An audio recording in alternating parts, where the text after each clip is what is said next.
제가 저희 나눠드린 어린이 사경의 교환 제 6페이지입니다. 6페이지를 찾으셔서 같이 이 교리는 성경에 대한 중요한 교리를 우리에게 가르쳐주고 있습니다. 우리 성도님들께서 금년에는 이렇게 한 권씩 드린 거니까 여기다가 이름을 쓰시고 집에서도 쭉 읽어보시고 성경도 찾아보시면 우리의 신앙이 교리적으로 신학적 용어로는 조직신학입니다. 조직이 잘 되어서 신앙이 튼튼해질 수 있는 그런 내용입니다. 그래서 오늘 이번 여름 성경학교 첫째 날 교리 공부는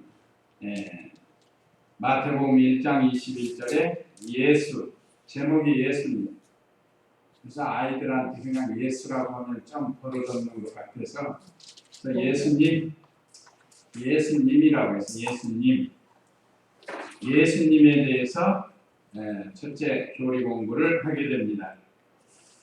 아마 가장 중요하고 기본적인 예수님에 대해서 모르면 성경을 알 수 없고 예수님을 모르면 구원받을 수도 없고 예수님을 모르면 하나님을 모릅니다.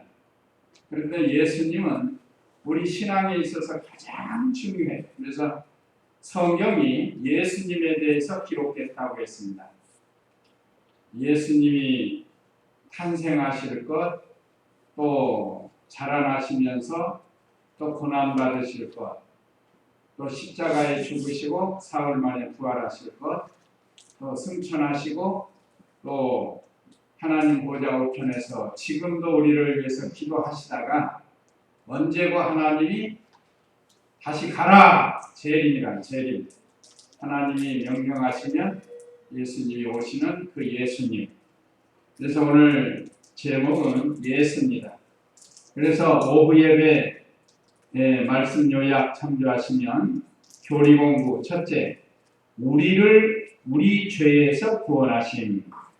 우리 성도님들이 가지고 있는 공과책에도 우리를 우리 죄에서 구원하심. 그리고 공난이 있습니다. 공난. 그 공난에다가 기록하실 은혜 받을 말씀을 기록하시면 됩니다. 둘째, 오직 예수님으로만 구원을 받음. 우리 공과책 교재에는 구원은 오직 예수께 있으니 다른 곳에서 구원을 찾는 것은 소용없는 일임. 좀 길어서 요약해가지고 오직 예수님으로만 구원을 받는다. 그 다음에 세 번째는 예수님 믿어야 모든 죄 깨끗해 된다. 여기 이제 과거, 현재, 미래의 죄, 모든 죄가 깨끗해 된다. 그러니까 우리 교환에도 예수를 믿어야 예수의 피가 우리를 모든 죄에서 깨끗해 하시는 이런 내용으로 우리가 이제 공부를 하도록 하겠습니다. 먼저 여기 우리를 죄에서 구원하심 21절 다시 한번 읽어보세요. 그 여자가 아들을 낳을 것이니 그분의 이름을 예수라고 하여라. 이는 그분께서 자기 백성을 그들의 죄에서 구원하실 것이기 때문이다. 예수님 믿는 주일학생이나 예수님 믿는 성인들이면 예수의 뜻이 뭐냐? 예수의 뜻이 뭐냐 하고 물어보면 의외로 모르는 사람 많아요. 어느 목사님 그러세요. 우리 같은 노예에 있는 전문 목사님인데 우리 목사님들이 좀 실수하는 게 있대요. 그게 뭐냐 물어보니까 성도들을 너무 높은 수준에 놓고 본다는 거예요. 목사님 수준이 있으니까 성도들을 너무 높은 수준에 놓고 본대요. 이 보편적으로 보니 어린아이와 같아요. 어린아이와 같이. 그래서 성경에 대해서 물어보면 잘 모른다는 거예요. 그렇게 좀 아는 성도가 그렇게 많지 않다는 겁니다. 뭐 몇천 명, 몇만 명 모이는 교회라도 이 성경에 대해서 바로 아는 사람들이 그렇게 없다는 거예요. 근데 우리가 알아야 할 것 중에 가장 중요하게 알아야 할 게 바로 오늘 예수님. 그래서 예수님의 뜻이 뭐냐? 제가 여러 해 동안 질문했죠? 답변하시면 예수님의 뜻이 무엇입니까? 네. 또 잘 알아야 돼요. 답이 저기 있는 게 1장 21절이에요. 마태복음 1장 21절에 자기 백성을 그들의 죄에서 구원할 자다. 구역 한번 볼까요? 구역? 예수라 하라. 이는 그가 자기 백성을 저희 죄에서 구원할 자이십니다.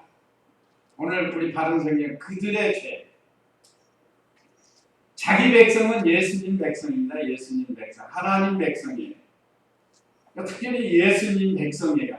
아버지 하나님께서 예수님을 만왕의 왕으로 해서 백성을 맡겼거든. 근데 예수의 뜻은 그들의 죄에서 구원하는 구원자라는 뜻입니다. 그래서 예수님에 대해서 구원자, 구세주라고 이렇게 말하는 거예요. 즉 성경에 구약 성경에 여호수아, 예수아, 호세아 이게 다 같은 뜻입니다. 같은 뜻으로 구원자다라는 그런 뜻입니다. 그래서 신약 시대에 와서는 이제 우리 예수님 이름으로 이렇게 통일이 되어가고 그렇게 됐습니다. 그래서 예수라는 뜻을 우리가 먼저 확실히 깨닫고 또 우리 자녀들, 또 우리 학생들에게 바로 가르쳐줘요. 그래서 오늘 여기 우리를 죄에서 구원하심 하라고 마태복음 1장 21절로 했습니다. 여기 첫째 소지에 질병이나 자연재해에서 구원하는 게 아니라 했습니다. 이건 뭘 뜻하는 거냐 하면 우리를 우리 죄에서 구원하신다는 것은 가장 기본적이고 가장 중요한 거예요. 근데 왜 질병이나 자연재해에서 구원한 게 아닌가 하고 이렇게 한 것은 어떤 사람들이 예수님을 하나의 박애주의자로 생각한다. 그러나 우리 예수님이 오신 가장 큰 목적은 우리의 죄에서 우리를 구원해서 영생을 얻게 하시려고 예수님이 오셨는데 두 번째 보면 사회구원이나 또는 자연 재난에서 구원하는 거나 뭐 질병에서 구원하는 거 그렇게 생각하는 사람이 상당히 많아요. 이 신신학자들이 이렇습니다. 신신학자들. 그래서 그들이 주장하는 것은 가난한 백성을 구원해야 된다. 그래서 가진 자들에게 투쟁을 해가지고 나눠 가져야 된다 이거예요. 그것이 지금 이 신신학자들이 주장하는 겁니다. 죄에서 구원, 사망에서 구원을 주장하는 것보다 이 사회에서의 구원을 주장한다는 거예요. 사회에서. 그래서 억울하게 억압받고 핍박받는 사람들을 우리가 구원해야 된다. 그래서 그들은 머리에 띠두리고 나가는 거예요. 그래서 이거 하는 거예요.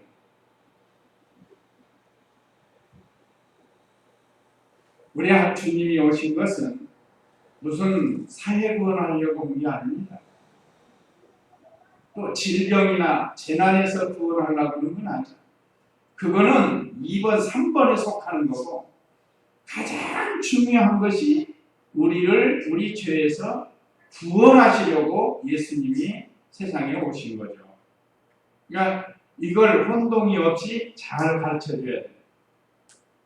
제가 그 박애주의에 대해서 박애주의에서 제일 좀 유명한 사람이 있었죠. 스바이처 박사도 박애주의자.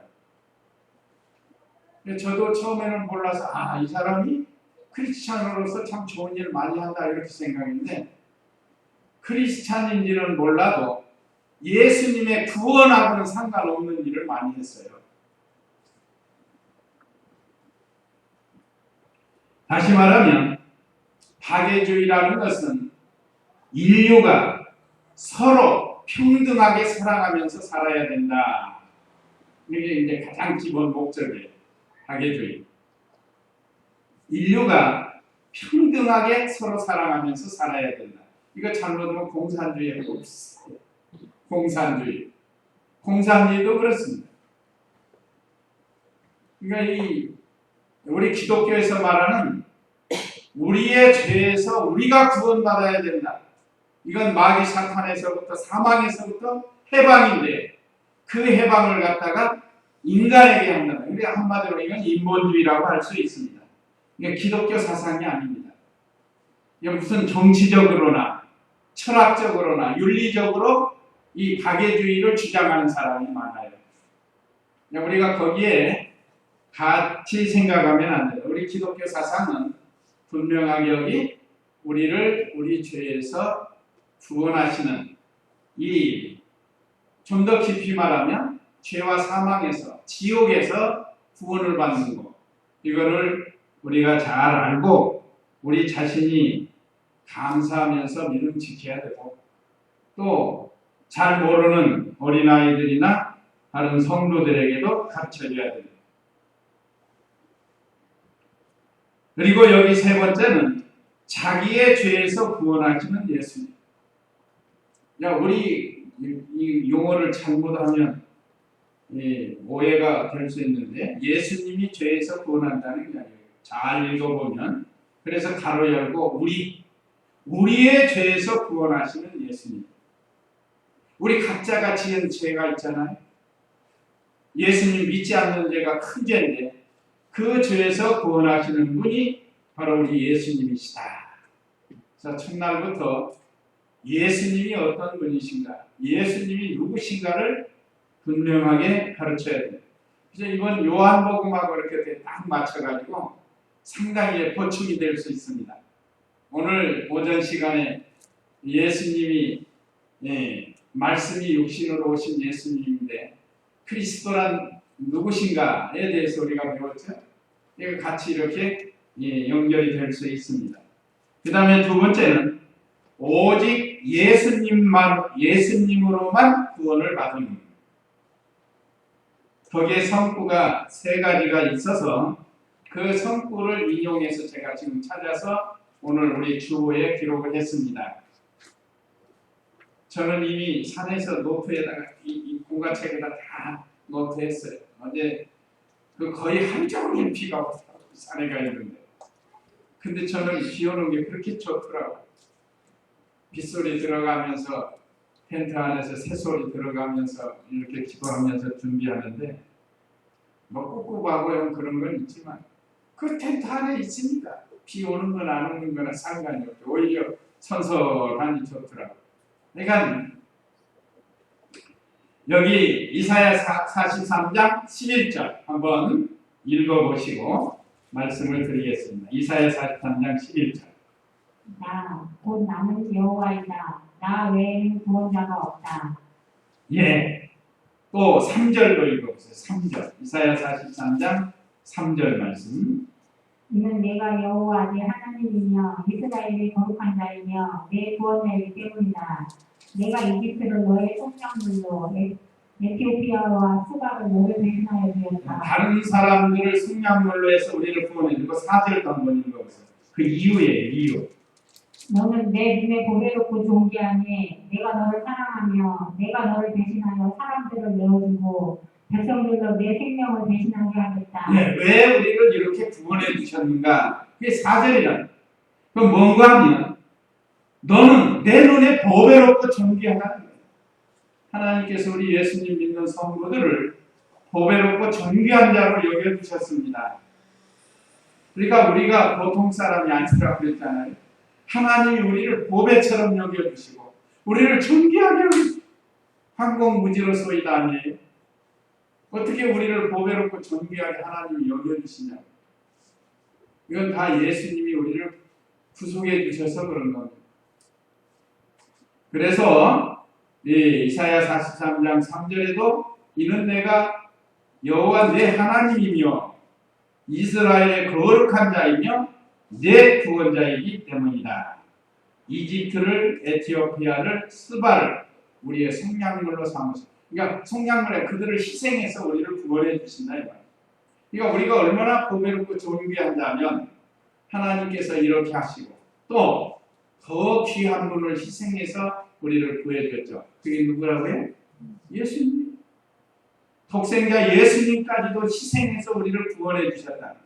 왜? 나 곧 나는 여호와이다. 11절에 나 외에는 구원자가 없다. 그러니까 세상에 많은 종교가 있지만 참 구원은 우리 예수님밖에 없다. 우리 기독교밖에 없다는 것을 우리가 확실히 믿고 우리 아이들에게 잘 가르쳐줘야 돼.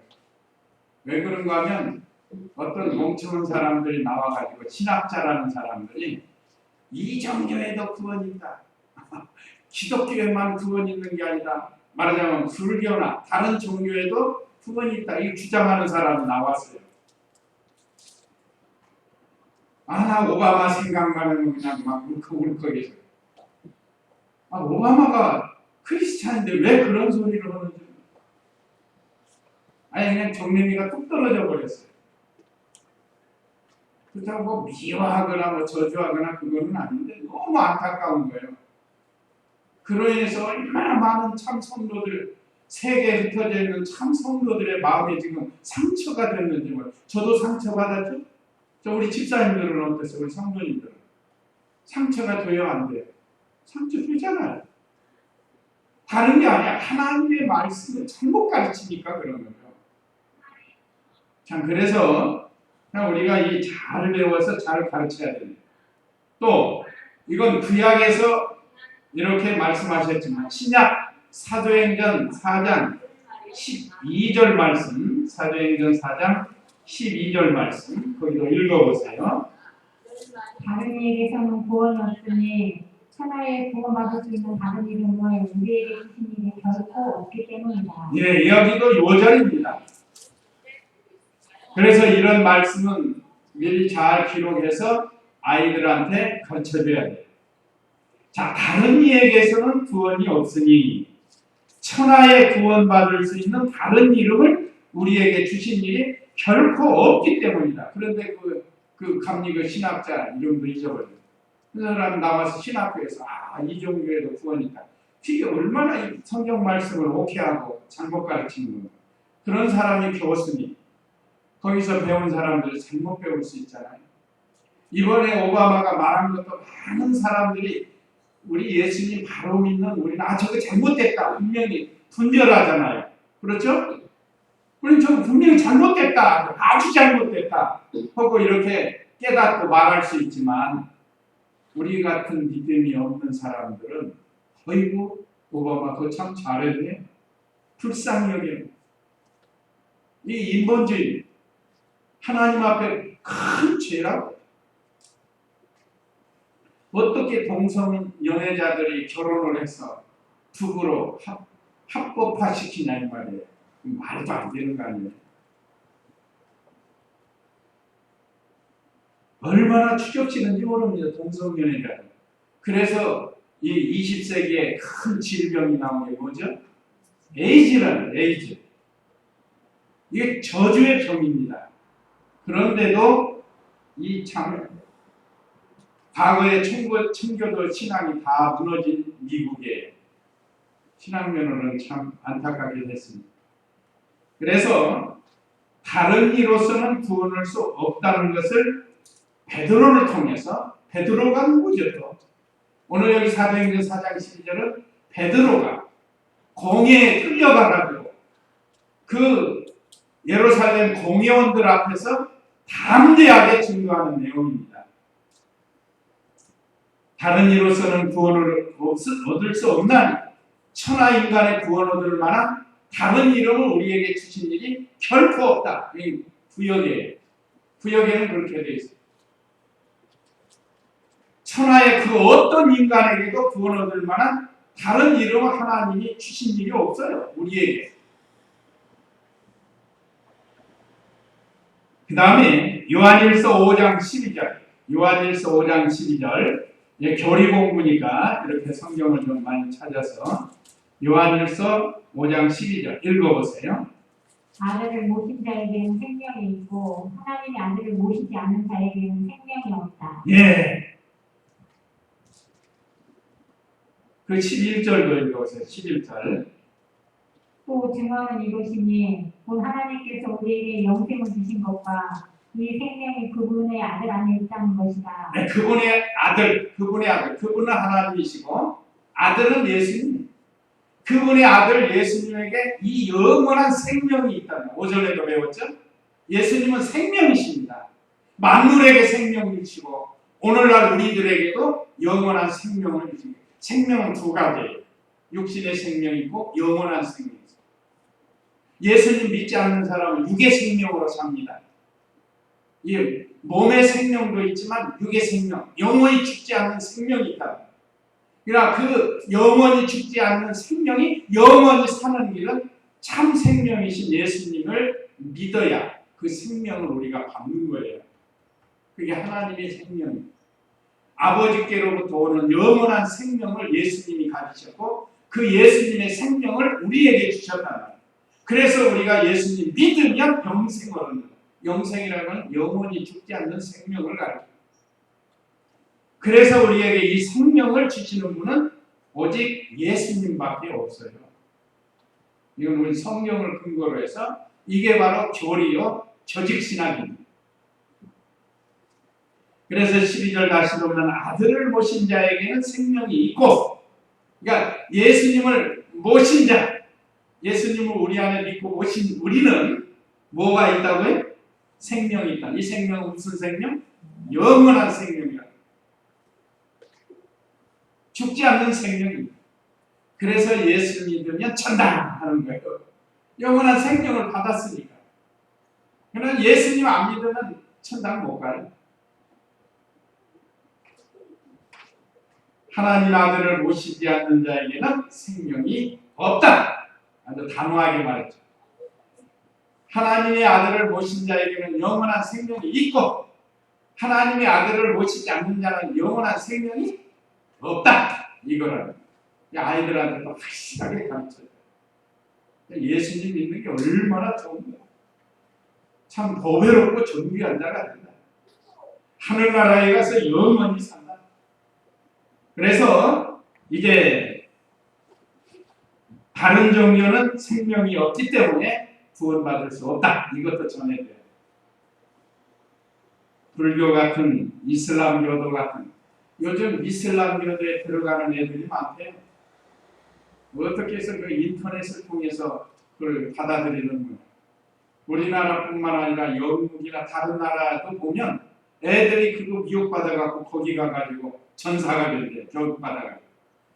그 어느 분이 그 얘기했는데 거기서 훈련받고 나온 사람인데 도저히 못 견뎌서는 얼마나 훈련을 세게 하는지 모르겠어요. 그리고 그들이 주장하는 것 중에 하나가 자폭이에요. 자폭. 그것이 큰 영광으로 생각. 우리 기독교에서 말하는 순교로 생각한다. 순교. 그렇지만 그거는 아니잖아요. 많은 사람들을 죽이면서 자기가 어떻게 해서 순교가 되고 영광스럽게 되겠어요. 살인이죠. 큰 살인지 아니에요. 지금도 세계 곳곳에서 지금 그 일들을 하고 있는데 이건 이 생명이 없기 때문에 그리스도의 생명이 없기 때문에 이렇게 엉뚱한 방향으로 나가게 되는 겁니다. 그래서 오직 구원자는 예수님뿐이다. 그래서 세 번째는 예수님을 믿어야 모든 죄를 깨끗하게 된다. 그리고 교환해 보면 예수를 믿어야 예수의 피가 우리를 모든 죄에서 깨끗하게 하신다. 우리가 깨끗하게 되는 비결은 무슨 샤워 많이 한다고 되는 게 아니에요. 이 육체 몸은 좀 깨끗할지 모르지만 이 과거, 현재, 미래의 죄를 깨끗게 할 수 있는 길은 오직 예수님밖에 없어요. 예수님이 흘리신 피, 보혈. 그래서 찬송가에도 얼마나 많이 있습니다. 그러면 어떻게 하면 우리가 우리의 모든 죄에서 깨끗해질 수 있는가? 거기 교환에 있는 성구들이 있는데 먼저 이사야 43장 11절 한번 이사야 43장 11절. 이사야가 참 많이 깨달은 것 같아요. 아니 죄송합니다. 이사야 43장 1절. 미안합니다. 1절을 11절로 했네요. 야곱아, 이제 너를 창조하신 여호와께서 말씀하신다. 이스라엘아, 너를 지으신 분께서 말씀하신다. 너는 두려워하지 마라. 내가 너를 구속하였고 내 이름을 불렀으니 너는 내 것이다. 예, 제가 자주 가끔 인용하는 성구안이 우리를 지명하여 불렀다. 구역에는 지명하여 불렀습니다. 구역 한번 볼까요? 구역에 야곱아, 너를 창조하신 여호와께서 이제 말씀하시니라. 이스라엘아, 너를 조성하신 자가 이제 말씀하시니라. 너는 두려워 마라. 내가 너를 구속하였고 내가 너를 지명하여 불렀나니 너는 내 것이다. 그러니까 하나님이 불러주어야 예수님을 믿어요. 안 불러주면, 그러니까 우리가 교회 나오는 것 같은 사실은 하나님이 불러주셔서 교회 나오게 된다. 또 예수님을 믿게 된다. 하나님이 안 불러주면 예수님을 믿을 길이 없어요. 성경 원리가 그렇습니다. 또 이사야 43장 3절 아까 우리 읽었죠? 3절에 이는 내가 여호와 내 하나님 이스라엘의 거룩한 자이며 내 구원자이기 때문이다.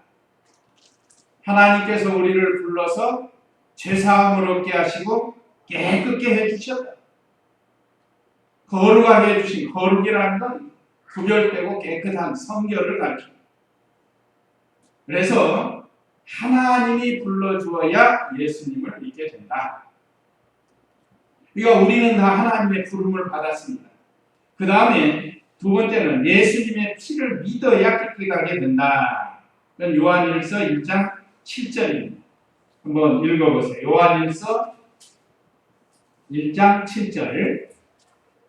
그러나 하나님께서 빛 가운데 계신 것 같이 우리가 빛 가운데 행하면 우리가 서로 사귀게 있고 그분의 아들 예수님의 피가 우리를 모든 죄에서 깨끗하게 하신다. 예, 그분의 아들 예수님의 피가 우리를 모든 죄에서 깨끗하게 하신다. 예수님의 피가 아니고는 우리를 모든 죄에서 깨끗해질 수가 없습니다.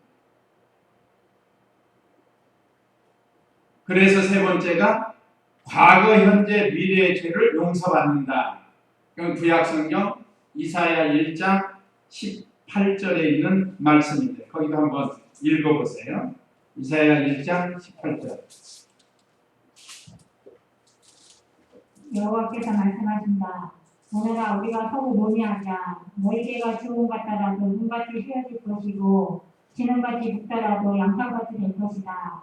예, 우리 죄가 아무리 주홍 같고 또 진홍같이 될지라도 우리가 주홍이나 진홍 보면 그 피 색깔이 있잖아요. 그런 색깔의 죄를 지었다 할지라도 눈과 같이 그 겨울에 눈이 들판에 하얗게 쌓이면 깨끗하잖아요. 또 양털같이 양털 깨끗하게 이렇게 나오잖아요. 그와 같이 씻어줍니다. 과거, 현재, 미래의 죄를 이렇게 깨끗하게 씻어줍니다.